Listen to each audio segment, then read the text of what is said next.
Dito sa probinsya namin mga idol. Magandang hapon nga pala sa inyo mga idol. Andito tayo sa probinsya. So, papasok tayo dito sa napaka lilim na bahagi ng sapa na ito. Ayan o. Sapa yan sa baba mga idol yan. Napakalinaw ng tubig yan mga idol. So, sarap maligo dyan. So, sa ngayon, hindi muna tayo maligo. Dahil mayroon lang kami pinuntahan dito.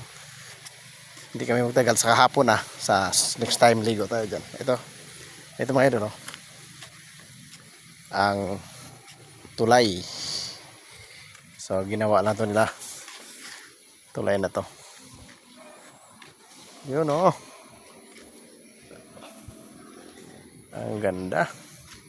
Tabi-tabi po. Bibidyo lang po ako.